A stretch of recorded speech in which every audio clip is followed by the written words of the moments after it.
आज इस गांव में मूल ज्ञान का प्रचार होने जा रहा है। बहुत बड़े भाग हैं उन जीवों के जो आज इस मूल ज्ञान को सुन पाएंगे, और उससे भी बड़े भाग हैं उन जीवों के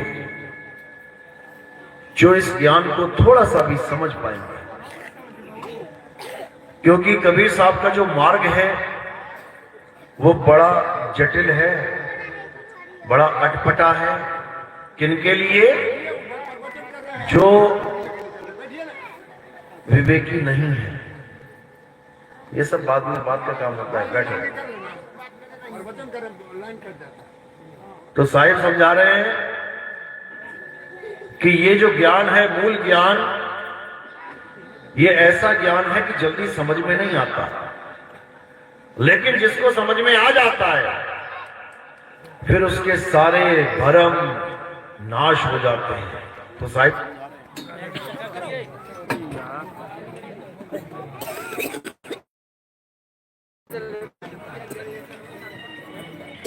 चला ही दो भाई।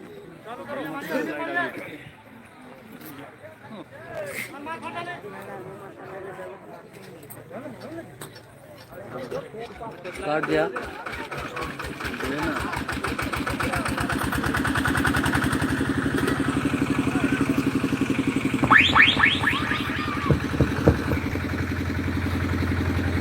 साहिब तो साहिब समझा रहे हैं। आवाज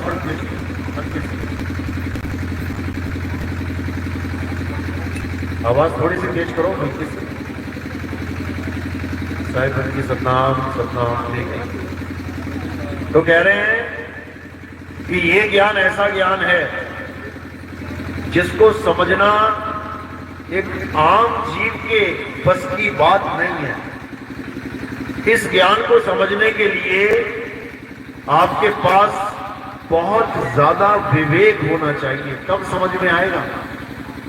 लेकिन विवेक की कमी है, इसलिए ये ज्ञान जल्दी समझ में नहीं आता। लेकिन अगर आप इस ज्ञान को बार बार बार बार सुनते जाओगे तो धीरे धीरे धीरे ये इतना अच्छी तरह समझ में आने लग जाएगा, इतना बढ़िया तरीके से समझ में आने लग जाएगा कि हर एक बात दिल की गहराइयों तक उतरना शुरू हो जाएगा। क्यों? क्योंकि सत्संग में केवल और केवल सत्य और असत्य का निर्णय किया जाता है। क्या है सच और क्या है झूठ, इसका निर्णय किया जाता है। क्या है नीर और क्या है शीर, इसका निर्णय किया जाता है। तो क्या कह रहे हैं? अरे नीर शीर का करे निबेड़ा, और कहे कबीर सो हंस है मेरा। कह रहे नीर शीर का करे निबेड़ा। अगर तुम सच में कबीर पंथी होना चाहते हो तो तुम्हें नीर और शीर का यानी दूध और पानी का निबेड़ा करना ही पड़ेगा। दूध और पानी को अलग करना ही पड़ेगा। और कौन करता है? वो हंस करता है। हंस हंस के पास ये गुण है कि नीर शीर का निबेड़ा कर देता है, सच और झूठ का फैसला कर देता है। उसे किसी तीसरे आदमी से पूछना नहीं पड़ता कि क्या है सच और क्या है झूठ। अब कैसे होगा निबेड़ा? हमें कैसे पता लगेगा कि जो हमें दिया जा रहा है हमारे गुरुओं के द्वारा, हमारे पुरोहितों के द्वारा, हमारे पंडितों के द्वारा, हमारे ज्ञानी पुरुषों के द्वारा, वो सत्य है या असत्य? कैसे निबेड़ा करेंगे? मार्केट में सोना भी बिक रहा है और पीतल भी बिक रहा है। अगर हमें पहचान ना हो सोने की और पीतल की, तो सोना बोल के कोई पीतल चला जाएगा और तुम खरीद भी लोगे। मार्केट में हीरा भी बिक रहा है और कांच भी बिक रहा है, देखने में दोनों एक से लगेंगे। अगर तुम पारखी नहीं हो तो तुम्हें कोई हीरे की जगह कांच चला जाएगा और तुम ठगे जाओगे। मार्केट में असली नोट भी चल रहा है और नकली नोट भी चल रहा है। नकली नोट देखा किसी ने कभी? हाथ खड़ा करो जरा, जिसने जीवन में एक बार नकली नोट देखा हो। बहुत अच्छी बात है, चल रहा है ना। तुम्हारे पास तो नहीं आ गया गलती से? आ गया था क्या? आ गया था, तभी तो देखोगे। कोई ये थोड़ी बताएगा देखिए नकली नोट है, वो चल जाता है और तुम्हारे ही पास चलेगा। लेकिन किसके पास चलेगा? जिसको असली और नकली में फर्क ना पता हो, उसके पास नकली नोट चल जाएगा। और जो पारखी है, जिसको पता है नोट को ऐसे ऐसे घुमाएंगे तो रंग बदलेगा, ऐसे घुमाएंगे तो लाइन दिखेगी, ऐसे घुमाएंगे तो गांधी जी के पास 500 लिखा दिखाई देगा, जिसको पता है ये सब निशानियां, उसके पास चल जाएगा क्या? भूल जाओ, भूल जाओ। उसके पास नकली नोट कभी नहीं चलेगा, वो कभी ठगा नहीं जा सकता। तो आज असली और नकली की पहचान बताएंगे। असली नोट क्या होता है और नकली नोट क्या होता है। बैंक के एटीएम में जाओ, वहां पे सरकार के द्वारा असली नोट और नकली नोट दोनों छपे होते हैं। असली नोट की पहचान, नकली नोट की पहचान अच्छे से पॉइंट टू पॉइंट समझाई जाती है, ताकि आपके पास गलती से भी नकली नोट ना आ जाए। अब अगर वो सब कुछ देख के समझ के फिर भी वो पहचान करने से मना कर दे कि नहीं नहीं नहीं नहीं, हमारे वाला नकली नहीं हो सकता, लेकिन मैं फर्क नहीं करूंगा, तो क्या होगा? नकली नोट आ जाएगा हाथ में, समझ लो। और नकली नोट अगर हाथ में आ गया, चलो ये तो 500 का नोट है, गया गया, कोई बात नहीं, दोबारा कमा लेंगे। लेकिन ये वाला 500 का नोट ये दोबारा मिलेगा क्या? इंसानी जन्म की बात कर रहा हूं मैं। अगर ये बर्बाद हो गया तो भूल जाना कि तुम बर्बाद हो गए। 84 लाख भुगतना पड़ेगा तुम्हें। ये ऐसा नहीं है कि 500 का नकली नोट है दोबारा कमा लेंगे। इसको कमाने के लिए 84 लाख बार जन्म लेना पड़ता है, तब जाके मिलता है ये एक नोट असली वाला। तो आज इसी असली और नकली का भेद खोलेंगे, ताकि सारे भ्रम टूट जाएं, सारी शंकाएं खत्म हो जाएं और हमारा सत्संग आपने पक्षपात रहित होकर सुनना है। क्योंकि इस गांव में बहुत से लोग ऐसे होंगे जो मंदिरों की पूजा करते हैं, बहुत अच्छी बात है, मंदिरों में भी जाना चाहिए। कुछ ऐसे होंगे जो मुस्लिम हैं, जो मस्जिद जाते हैं, बहुत अच्छी बात है, बंदगी करना चाहिए अल्लाह की। कुछ ऐसे हैं जो गुरुद्वारे या चर्च जाते हो, बहुत अच्छी बात है। कुछ ऐसे हैं जो कबीर पंथ में होंगे, और भी अच्छी बात है, गुरु धारण किया। कुछ ऐसे होंगे जो राधा स्वामी, निरंकारी, सतपाल जी महाराज, रामपाल जी महाराज, कई महाराजाओं की शरण में है, बहुत अच्छी बात है।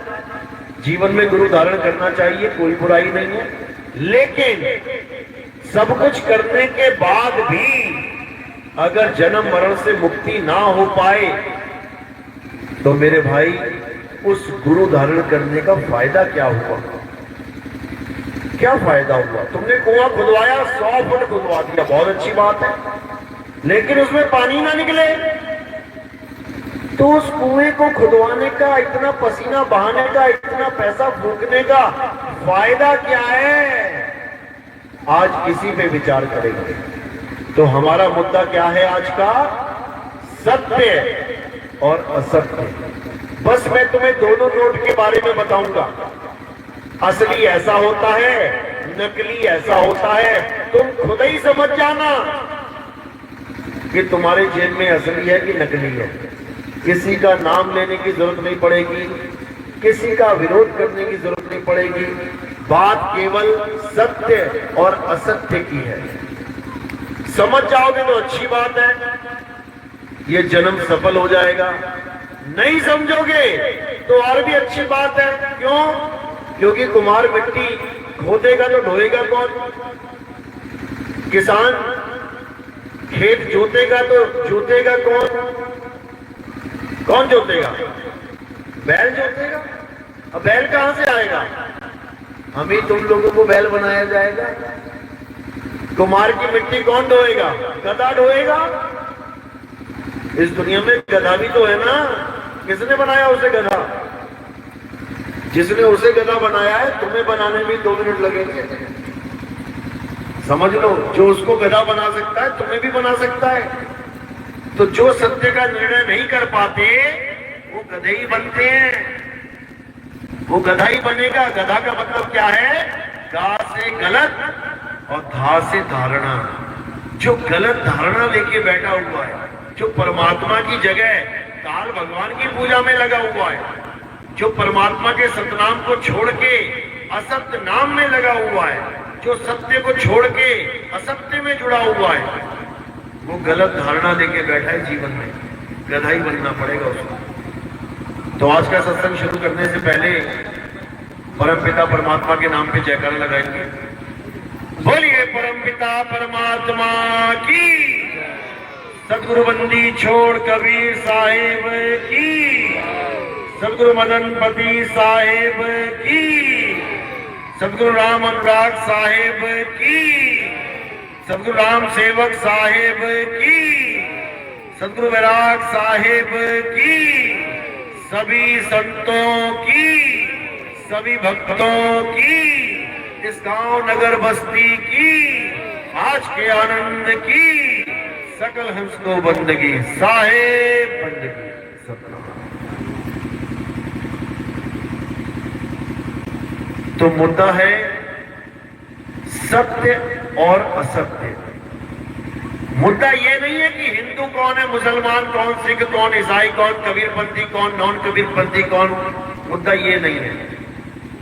मुद्दा है सत्य और असत्य। सत्य क्या है और सत्य किसका है, आज ये जानेंगे। कई लोग कहते हैं कि कबीर कौन है? कबीरपंथियों के गुरु हैं कबीर साहब। वो केवल कबीरपंथियों के गुरु हैं, नानक पंथियों के गुरु कबीर साहब नहीं है। रविदासियों के गुरु कबीर साहब नहीं है। जबकि केवल और केवल कबीर साहब ही ऐसे गुरु हैं जिनको हम सत साहिब कह के भी पुकारते हैं। सत साहिब। अब सत्य जहां लगा हुआ है, अब वो सत्य है क्या, बस इतना जानना है। अगर तुमने सत्य को जान लिया तो समझ लो कि तुम सत्य साहिब के पक्के वाले चेले बन गए, यानी तुम पक्के कबीरपंथी हो गए। और अगर तुमने सत्य साहिब के मूल सिद्धांत को, कबीर साहब के मूल सिद्धांत को नहीं जाना, तो भले तुम्हारी पीढ़ी की पीढ़ी बीत गई हो कबीरपंथ में, तुम्हें मोक्ष मुक्ति नहीं मिल सकती। इसमें किसी खास पंथ का नाम लेने की जरूरत नहीं है, क्योंकि झगड़ा केवल सत्य और असत्य का है। सत्य और असत्य का है। असत्य को कितने लोग प्रेम करते हैं? हाथ खड़ा करो जरा। असत्य से, असत्य झूठ एक भी नहीं करता, बहुत अच्छी बात है। सत्य से कितने प्रेम करते हैं? हाथ खड़ा करो जरा। बहुत अच्छी बात, ताली बजा दो एक बार, क्योंकि आज निबेड़ा ही सत्य और असत्य का है। अगर तुम सत्य से प्रेम करते हो तो तुम ये मत देखना कि तुम्हें ये ज्ञान कौन सा गुरु दे रहा है, जो कि हमारा मुद्दा है सत्य प्राप्त करना।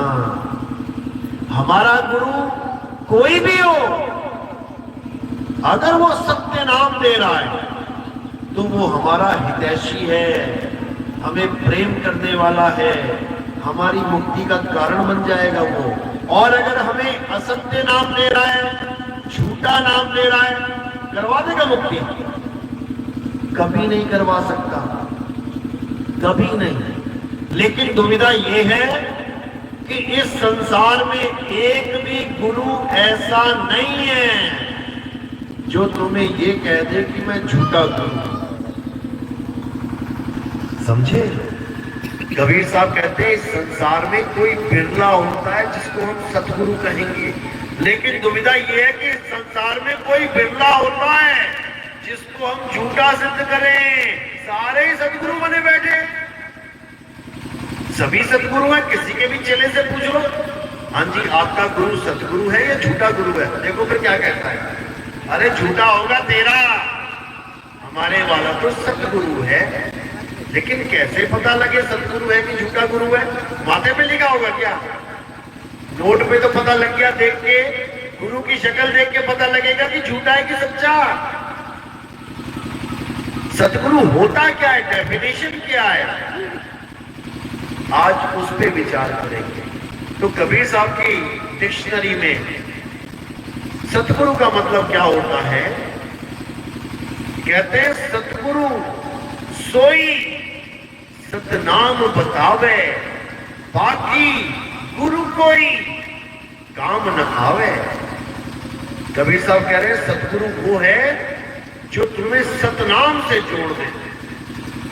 सतनाम, इसका मतलब ये नहीं कि तुम गुरुजी से नाम लेने जाओ, गुरुजी मुझे नाम दीक्षा दे दो, और गुरु क्या कहे तुम्हें, बेटा जपो, क्या जपो, सतनाम सतनाम सतनाम सतनाम सतनाम सतनाम।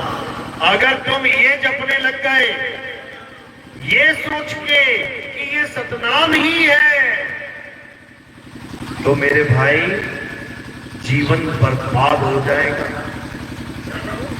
क्योंकि सतनाम सतनाम जपने का मतलब ये नहीं कि तुम्हें सतनाम मिल गया, बिल्कुल नहीं। सतनाम क्या होता है इसको अच्छे से समझ लो। क्या होता है सतनाम और क्या होता है झूठा नाम, नकली नाम, कृत्रिम नाम, अच्छे से समझ लो। तो दोनों की डेफिनेशन जब तक तुम्हें समझ में नहीं आई, दोनों की परिभाषा जब तक तुम्हें समझ में नहीं आई, तुम कभी निर्णय कर ही नहीं सकते कि जो मुझे गुरुजी ने दिया है वो सच्चा नाम है या झूठा नाम है। दोनों की परिभाषा समझो। तो पहले असत्य की परिभाषा जान लेते हैं। असत्य क्या है? कोई अगर तुम्हें सीधे सीधे शब्दों में पूछे भैया असत्य क्या होता है, तो तुम्हारे पास उसकी परिभाषा होनी चाहिए। तो क्या परिभाषा है सत्य की?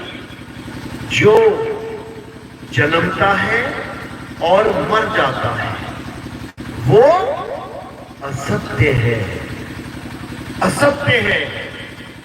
जो पल पल बदलता है वो असत्य है।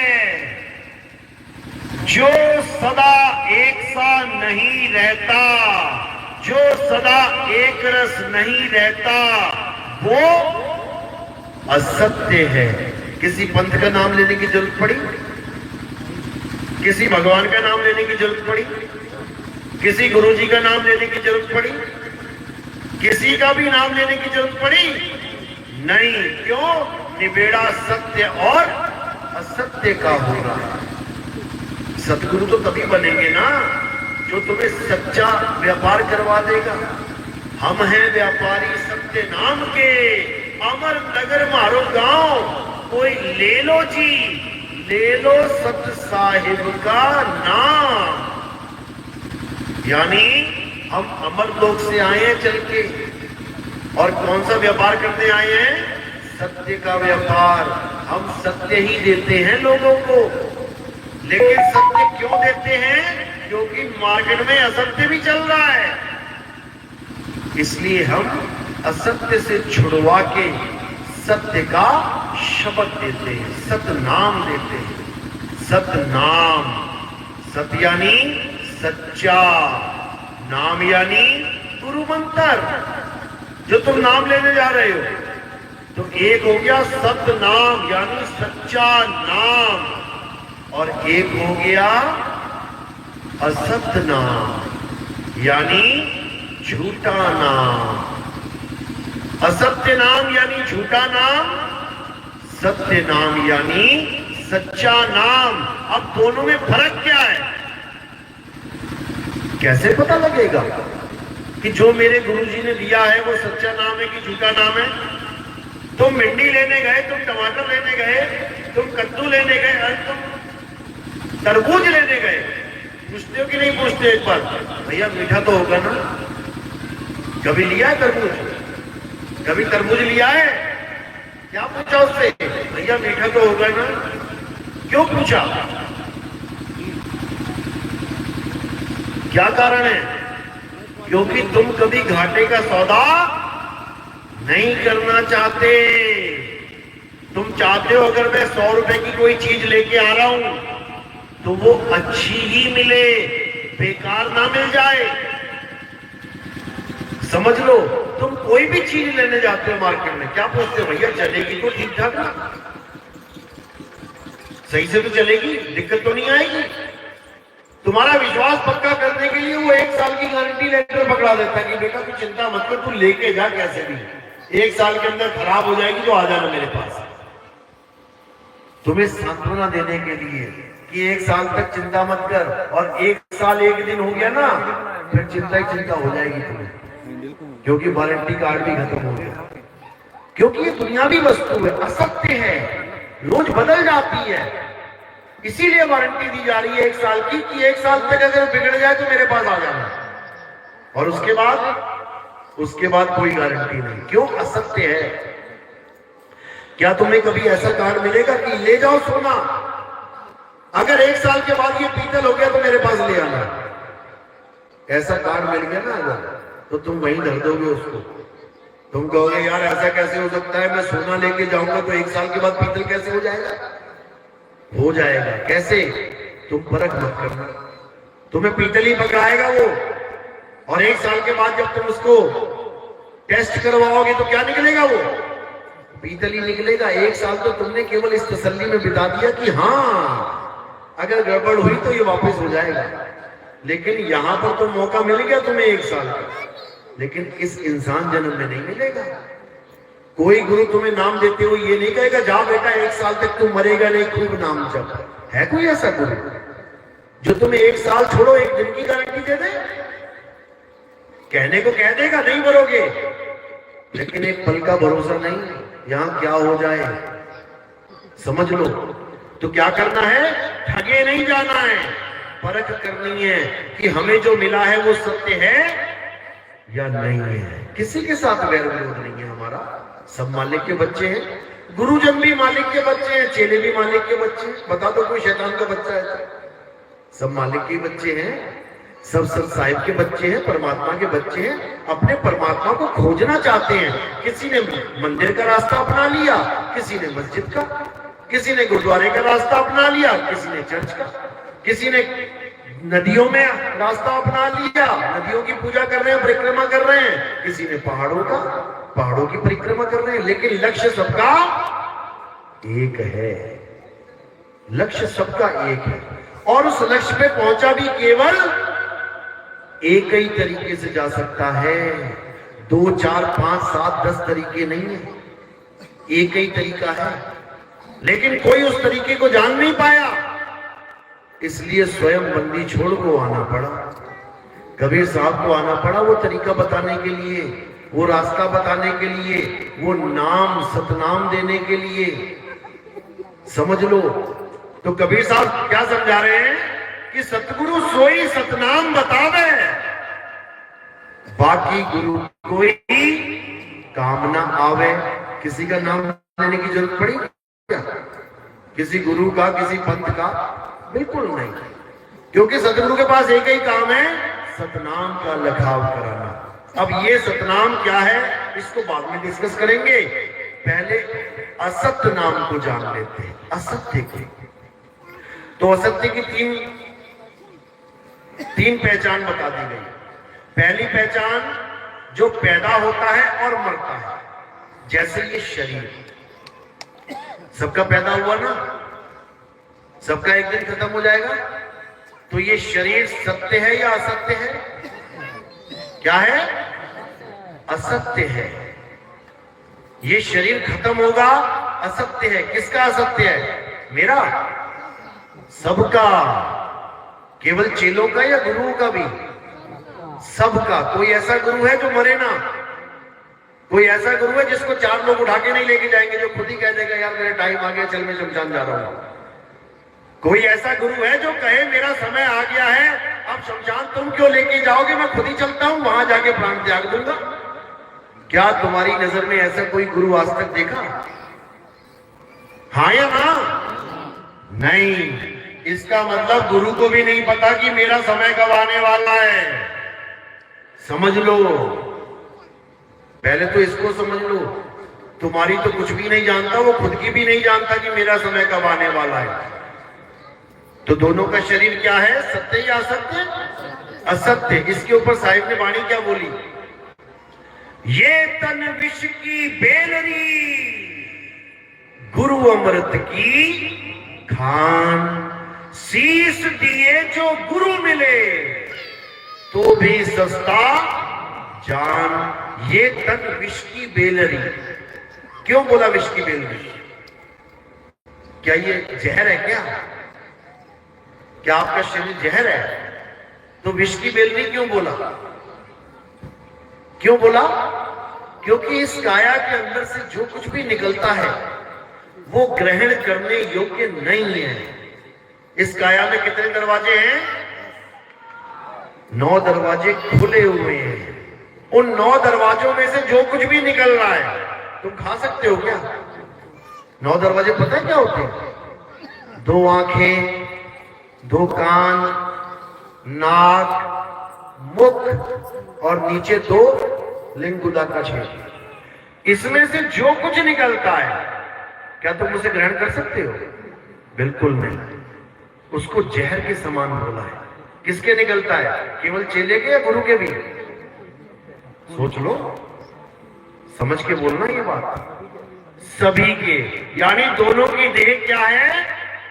विष की बेलरी। तो क्यों बोला गुरु अमृत की खान?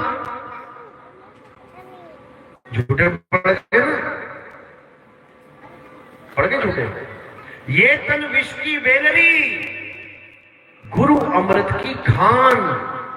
तो गुरु कौन है? गुरु कौन है? गुरु अमृत है। अमृत निकलता है क्या गुरु के 9 छेदों में से?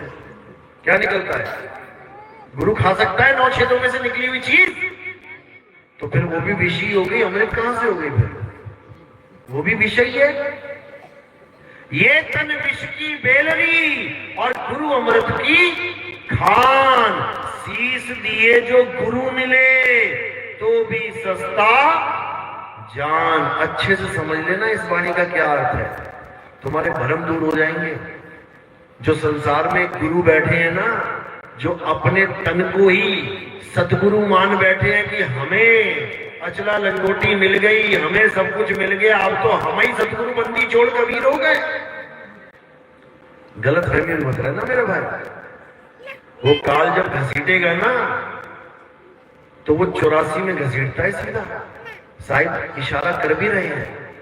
अरे झूठा गुरु अजगर बना, 184 जाए, सारी संगत चींटी बनी, तोड़ तोड़ के खाए।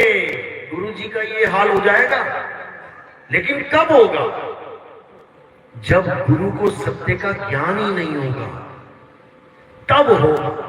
जब गुरु झूठे में जीवन बिता देगा। बोला है झूठा गुरु अजगर बना। झूठा गुरु का मतलब ये नहीं कि वो गुरु जी झूठ बोलते होंगे, या वो गुरु जी मांस खाते होंगे, या वो गुरु जी चोरी करते होंगे। ये विकार अलग की बात है। यहां झूठा गुरु का मतलब है झूठा ज्ञान, जो झूठा नाम लेके बैठा है उसकी बात चल रही है। अब झूठा नाम क्या होता है? झूठा संसार तो सुना है, झूठा खाना पीना तो सुना है कि ये पानी झूठा है, ये रोटी झूठी हो गई। ये झूठा नाम क्या है? क्या झूठा नाम भी कोई होता है?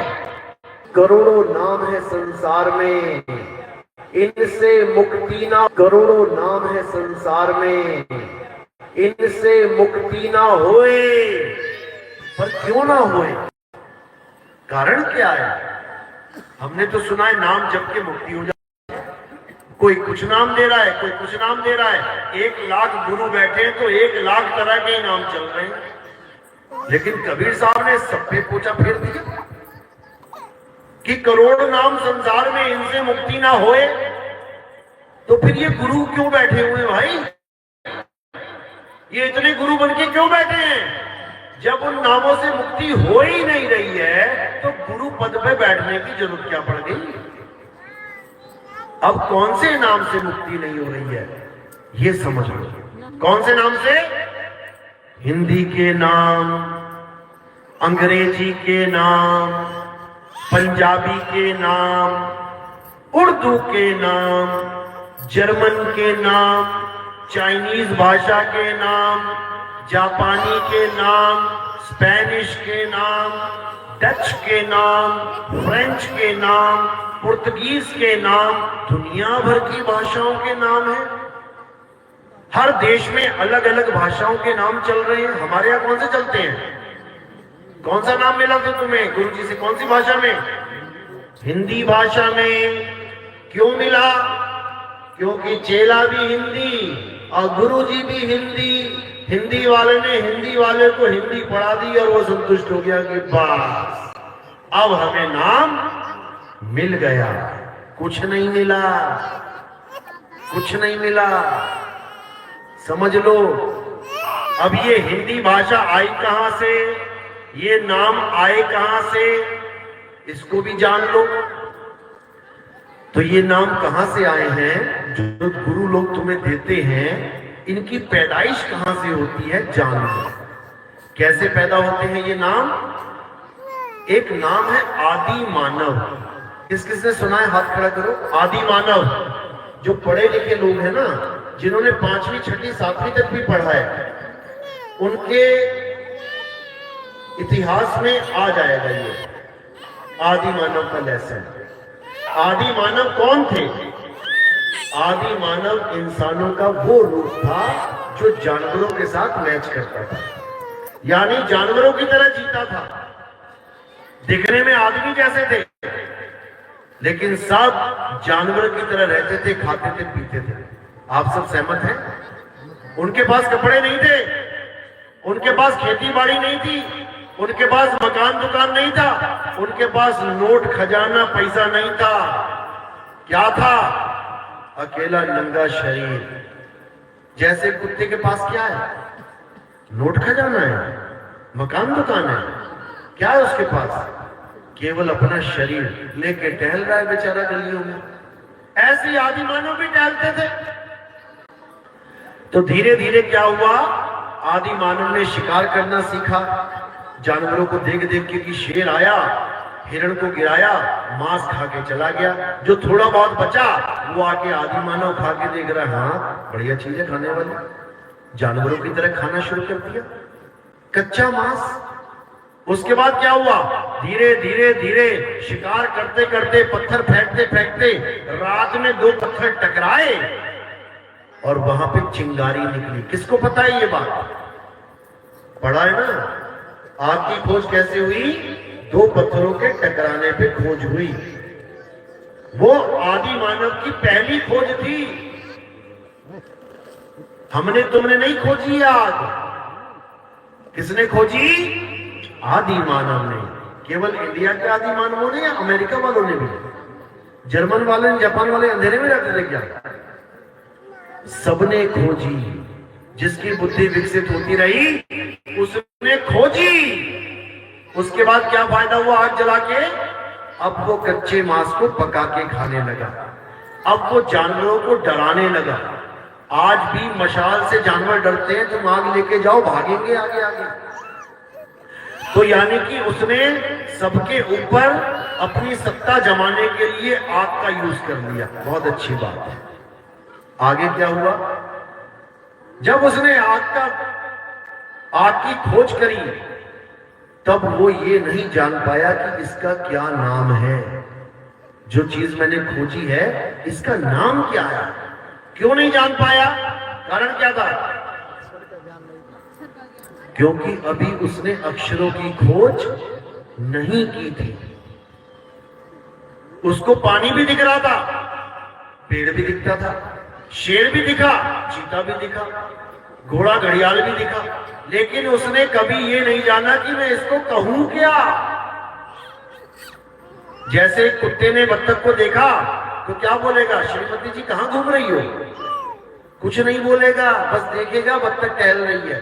कहो शिकार करने का मूड आया तो पकड़ के खा भी ले, लेकिन उसका नाम नहीं रख सकता कुत्ता। क्यों?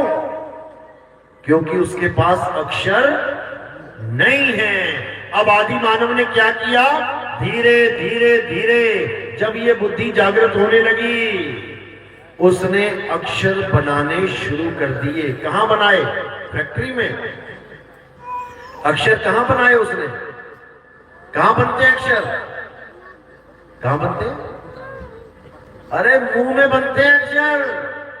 ये फैक्ट्री लगी हुई है अक्षर बनाने की। इसमें जो अक्षर बना उसका एक नाम रख दिया उसने। जैसे उसके गले से आवाज निकली आ, तो उसने नाम रख दिया आ, लिपिबद्ध कर दिया, उसको लिख दिया। अब निकली ई, तो उसने ई लिख दिया। अब निकला ऊ, तो उसने ऊ रख दिया। ऐसे ही उसने कितने अक्षर बना डाले? 52 अक्षर। यानी भारत में रहने वाले आदि मानवों ने 52 अक्षर बना डाले। और अंग्रेज आदि मानव ने कितने बनाए? 26। A B C D E F G H I J K L M N O P Q R S T U V W X Y Z. 26 अक्षर बना पाया वो। हमारे आदि मानवों की बुद्धि कितनी चली? 52 बार। उनकी कितनी चली? 26 बार। आधे में सिमट के रह गए। तो कौन महान है? बड़ा कौन हुआ? 52 वाला। लेकिन हमें लगता है कि 52 वाले तो सब देहाती हैं। अरे वो तो अंग्रेजी बोल रहा है, 26 अक्षर बोल रहा है वो, और तुम 52 अक्षरों से खेल खेल रहे हो। वो तुमसे आधा है, 26 तो नहीं 52। यानी हमारे पूर्वज इतने बड़े ज्ञानी थे कि इस छोटे से मुंह में से 52 अक्षर बोल दिए, और वो बेचारे 26 पे खत्म हो गए। आज तक 27वां नहीं बना पाए। समझो, जब ये 52 अक्षर बने उसके बाद क्या किया?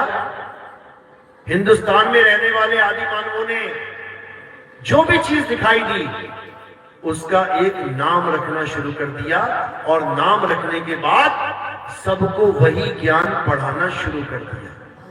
जैसे पेड़ दिखाई दिया तो हिंदुस्तानी आदि मानव ने क्या नाम रखा? पेड़। अंग्रेजी आदि मानव ने ट्री। जैसे पानी दिखाई दिया हिंदुस्तानी आदि मानव ने क्या नाम रखा? जल। अंग्रेजों ने क्या रख दिया? वाटर। हिंदुस्तानी आदि मानव ने धरती का नाम रख दिया धरती। अंग्रेजों ने क्या रख दिया? अर्थ। हिंदुस्तानियों ने आसमान को देख के नाम रख दिया नभ, गगन। अंग्रेजों ने स्काई। यानी जो चीज हमने हिंदी में नाम रखा जिस वस्तु का, उन्होंने अंग्रेजी में रख दिया। अच्छा किया बुरा किया? बहुत अच्छा किया। नहीं तो तुम पागल हो जाओगे। काली मिर्ची लेने जाना हो ना, काली मिर्च, लौंग, इलायची, दुकान पे खड़े होके इशारे करते थक जाओगे। वो समझ नहीं पाएगा, कहेगा भैया बोल दे क्या चाहिए। और जैसे तुमने बोला काली मिर्च चाहिए, पूरी दुकान भरी पड़ी है मसालों से, कहां जाएगा उसका हाथ? सीधे काली मिर्च पे ही जाएगा। क्यों? क्योंकि जो तुमने पढ़ाई कर ली है बचपन में, वो भी पढ़ के बैठा है। वो भी यही पढ़ के बैठा है, का से कबूतर, खा से खरगोश, गा से गमला। क्यों पढ़ाया जाता है ये पता है? क्योंकि बच्चा आदि मानव ही पैदा होता है, उसके पास केवल ये मुंह होता है, उसमें अक्षर नहीं होते। बस आ करेगा, रोएगा, और कुछ नहीं होता। जीभ भी उसके मुंह में है, गला भी उसके पास है, लेकिन अक्षर सिखाने के लिए उसे एक गुरु की जरूरत पड़ती है। समझो, अब क्या हुआ? हिंदी भाषा का विस्तार हो गया, अंग्रेजी का हो गया, जर्मन, फ्रेंच, डच, पोलिश, दुनिया भर की भाषाओं का विस्तार हो गया। सबने अपनी अपनी भाषाओं में अलग अलग वस्तुओं के अलग अलग नाम रख डाले। अच्छी बात है, जीवन आसान हो जाता है। लेकिन मुसीबत कहां पड़ी? जब उन्होंने भगवान के नाम रखना शुरू कर दिया। हिंदुस्तानी आदि मानव ने नाम रख दिया किसका? परमात्मा का। क्या रख दिया? परमात्मा। अंग्रेजों ने क्या रख दिया? गॉड।